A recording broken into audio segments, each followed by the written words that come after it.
శుభవేళ స్తోత్ర బలి తండ్రి దేవా నీకేనయ్యా ఆరాధన స్తోత్ర బలి తండ్రి దేవా నీకేనయ్యా తండ్రి దేవా నీకేనయ్యా తండ్రి దేవా నీకేనయ్యా.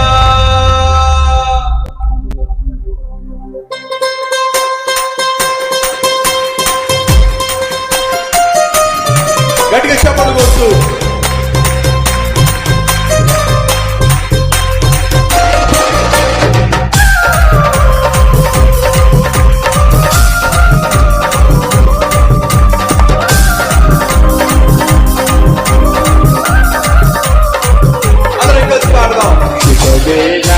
స్తోత్ర బలి తండ్రి దేవా నీకేనయ్యా ఆరాధన స్తోత్ర బలి తండ్రి దేవా నీకేనయ్యా శుభవేళ స్తోత్ర బలి తండ్రి దేవా నీకేనయ్యా ఆరాధన స్తోత్ర బలి తండ్రి దేవా నీకేనయ్యా తండ్రి దేవా నీకేనయ్యా తండ్రి దేవా నీకేనయ్యా తండ్రి దేవా నీకేనయ్యా తండ్రి దేవా నీకేనయ్యా.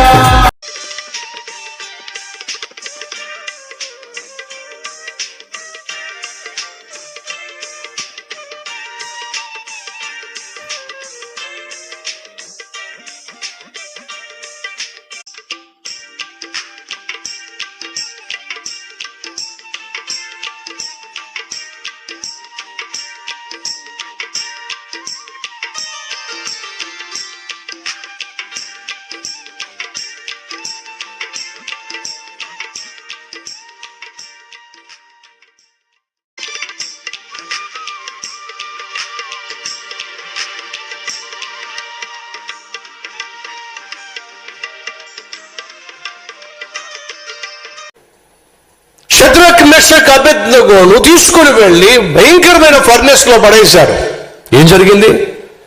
ఆ ఫర్నెస్ లో అగ్నిగుండంలో పడేస్తే దేవుడే దిగొచ్చాడు. నెబుకద్నెజర్ ఆశ్చర్యపోయాడు.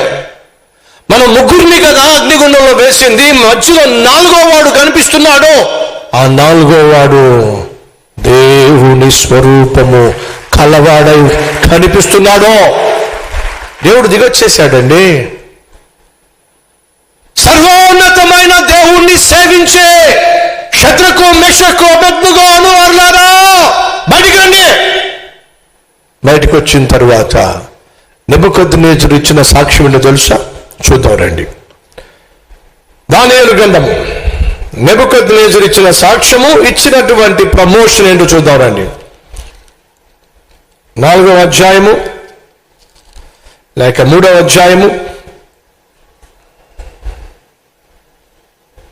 29-30 వచనాలు. కాగా నేను ఒక శాస్త్రము నియమించుచున్నాను, ఏదనగా ఇవ్విధముగా రక్షించుటకు సమర్థుడగు దేవుడు కాక మరి ఏ దేవుడు లేడు.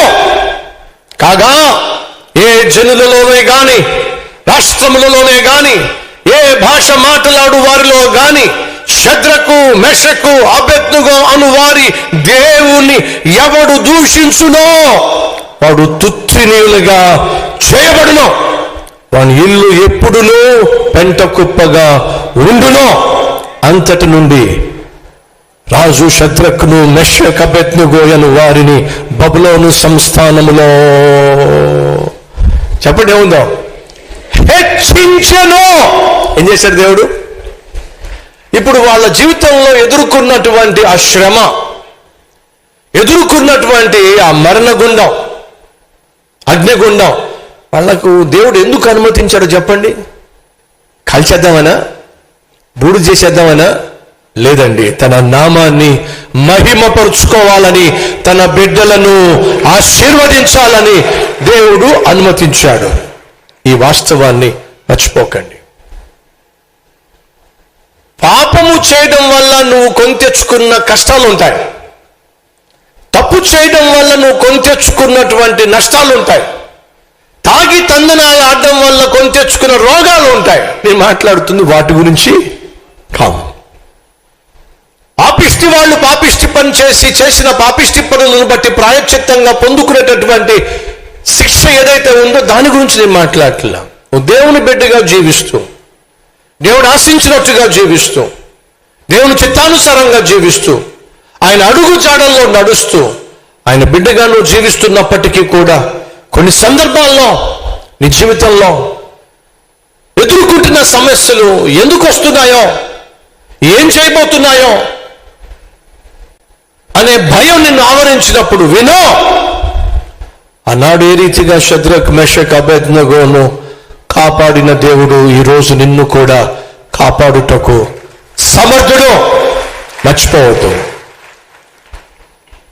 మన జీవితంలో సాధారణంగా ఒక సమస్య తీరిపోయింది అనుకుంటాం, కానీ ఆ సమస్య తరువాత మరేదో సమస్య దానికి అటాచ్ అయి ఉంటుంది.